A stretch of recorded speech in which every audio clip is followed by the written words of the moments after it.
Hello, everyone. This is episode 97 of my podcast show, In the Know.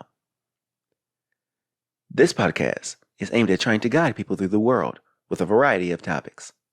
I am also using this platform to ask questions and try my best to answer these questions with viewpoints of the world around me.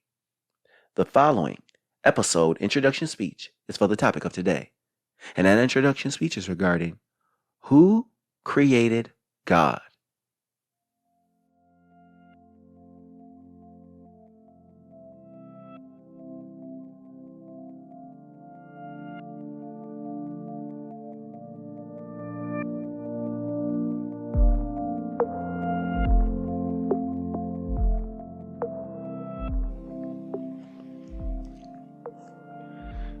When I was young, you would always hear the adults having conversations, referring to God and His powers. But as I became an adult myself, then I started to ask a few more questions. And one of the questions was, if God is so powerful, was there an entity that was once stronger than Himself that created Him? Because if God is the all-seeing being, then before God there was nothing. Yet in order for God to have been in existence, something or someone must have created Him, unless God has always existed. This means that God is eternal. And there has never been a time when He didn't exist. And this makes sense considering people who fall under the fundamentalist viewpoints. But we are a society where science is still a very strong viewpoint as well. So without further ado, here we go. God is the deity that is the supernatural, omnipresent being that is the perfect embodiment of all powers and virtues that are sacred and divine. God is the unconditional love that all the living creatures receive as the Father of all souls, the creator of everything that is holy. Jews see God as one entity who established the covenant between Him and the people. He is the God of Abraham, Isaac, and Jacob. Jews see God also as the one who sends prophets to communicate with the people. Christians see God as the creator of all, the universe, the heavens, and the earth, the Alpha and the Omega. He sees all and knows all. He sent His Son, Jesus Christ, to save the sins of the populace. And Christians are awaiting the return of Christ to save us all. As for Islam, the believers see God as the creator of everything and the all-seeing and knowing. And with Islam, you have Allah and then you have God. Allah is the deity, while God means to invoke upon. Now, atheists see God as more of a form of inspiration to keep people going on their daily way, because they lean toward the scientific view of God's existence, which I would discuss later in the episode. Let's look at some relationships with God, such as God and the relationship with the universe. All the contents that make up the time, space, such as the planets, galaxies, and stars. For Earth, we are located in the Milky Way galaxy. And from a religious standpoint, it would be said that God is one that created these images we see in the sky. Now, that is somewhat of a controversial statement to make, especially considering that the science community will have these some choice words for you. You're talking about their life's work. And as I stated in the prior passage, I'll be discussing how scientists have their own views on this topic. As for religion, God created the universe that we see through those telescopes. These stars and constellations could easily be seen as further creations. Now for me, I see the universe as a lot more complex than just God saying, kind of here, let me just put all these things in place. And as time progresses, you're going to start seeing more and more evidence that goes against the idea that God created the universe. Or you can find things that might be seen as a further explanation that God is the creator. There are so many planets in our universe that we have not yet visited. Who knows what might be on those planets? For all we know, there could easily be something on these planets, there are divine powers. And as far as planets, our planet Earth is the next relationship that God has with creation. God and Earth. God created Earth in 6 days and rested on the seventh. This is the biblical account of how the Earth was created. And of course, the people who are on the side of science will have a separate view. But let's, for the sake of the episode, say that God created the Earth. This means that God created the skies, then the seas, then the lands, then He created the beauty of the stars in the sky. God placed birds and sea life in the sky and water. From here came the animals and humans on the land. Then with everything He created, God decided to take a rest. This resting point is interesting because the all-seeing and all-knowing deity had to take a rest. Just doesn't make sense to many people.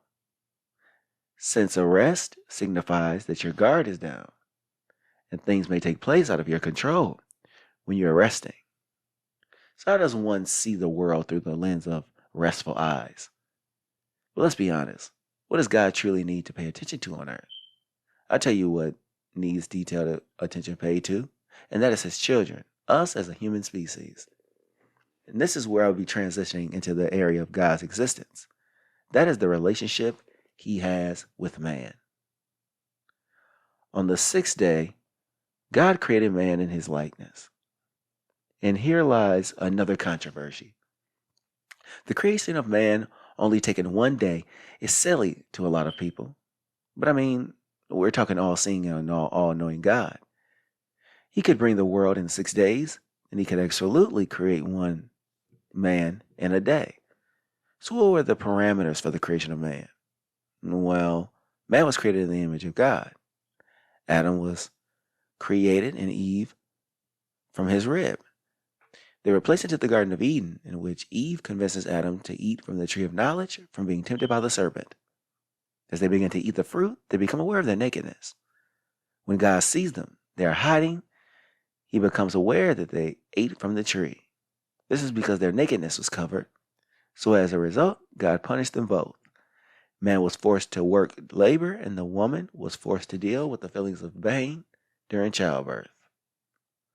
Now, as for me, I don't believe this is the reason men conduct labor and women have labor pains. Men are designed to manipulate the environment, and women are pushing out a baby from a very tiny entry. But the science was not introduced at this time. And if it were the controversy, could have gotten you banned, jailed, or even killed for questioning the writings of the Bible. Yet is that reaction godly? How is the relationship between God and religion we serve? When you observe God from the viewpoint of the major religions, then you're actually going to see an alignment of the majors. What do I mean by this? I mean similarities in the fact that God is all-seeing, all-knowing, the creator of earth and the universe. He is the central figure in all religions. Most people live their lives according to the scripture and their biblical texts, no matter if it's Judaism, Christianity, or Islam. Now, are there other religions? Well, yes. There are hundreds of smaller belief systems with a higher power that may be called God, but something else. The person could be polytheism, geared, having multiple gods, serving many purposes. But we are here mainly to discuss the God in the three main religions. Now, have you ever asked a question about God? Have you ever asked, now who created him? There's so many theories surrounding who might have created God. There are the mythology theories, but a view that I have come to is God was created by people. That's right. As with anything else, where we look to derive meaning from our lives. What's interesting is that as religion was being developed in one region of the globe, even before the three major spread, humanity was looking up for meaning. Now, what are the odds that as Judaism, Islam, and Christianity was growing, humans in other remote lands worship their own gods? That is a fascinating link we share. With that said, did we really create God? Because now you have me changing my mind. We are linked through a common bond, the need to look to the sky, or better yet, trying to find something greater than oneself to make sense of our lives. because early on in societies, life had to be confusing. So a need to believe in a higher power came about. With that said, maybe I was right about the first time. Maybe, just maybe, people created God or multiple gods to give meaning to life around them. For example, the sun god gives us daylight, the water god gives us rain, and the god of thunder sends more vile reactions. Can God? We have to ask ourselves a question. Can man replace God? This is quite controversial considering lives are intertwined in religion. But as technology and science becomes more advanced, there is less and less of a need of God. Only problem is that people utilize God as a means of getting through the day. What's the harm in getting through the day? Where there isn't any harm. That's not the reason why people may want to replace God. Replacing God is inevitable because we just know too much of the world around us. Most of the teachings are outdated. With that being said, why not just ditch it altogether? Because there is still something so awe-inspiring about the words of biblical texts. The text that so many people use to get them through the day. But like I said earlier, the more science and technology increases, you're going to see a move away from religion and God altogether.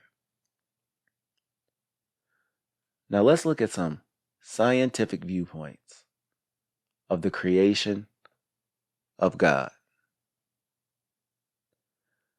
Well, from the standpoint of scientists, the idea of a deity watching over people and creating the heavens and the earth is trivial. Their life's work is being challenged by pure belief simply to appease individuals who can't live with the idea that their belief system is weakened. So, to us scientists, God is useless. To the people of the world, because we have enough of us to survive as a group. Looking to the sky is kind of a primitive concept. You're going to, of course, ruffle some feathers with this type of mind frame. Yet as we move toward the future, we have to start to accept the inevitable, which is one day realizing that God may not be real. That is scary because so many people still lean to this ideology. And with this end statement, why we have to know who created God. In the world we live in today, people have been questioning the existence of God, especially with the ongoing pandemic that has halted the globe. But even prior to the shutdown of the pandemic, people still kind of questioned the Creator. Now, if you ask me, I would look at the existence of God as somewhat antiquated. It has nothing to do with me taking issue with God. It has everything to do with religion dying and going away. We become more modern and less religious driven. So the masses look to less to the sky and more to each other. Yet what does any of this have to do with who created God? Well, the creation of God depends on who believes. And if they believe in God, they're more fundamentalists. But godless people tend to be pragmatic. So knowing who created God and taking your mind there says a lot about your belief system. Thank you for listening to In the Know, and I'll be bringing you another episode regarding religion. The topic will be asking the question this time: are we the chosen species of God?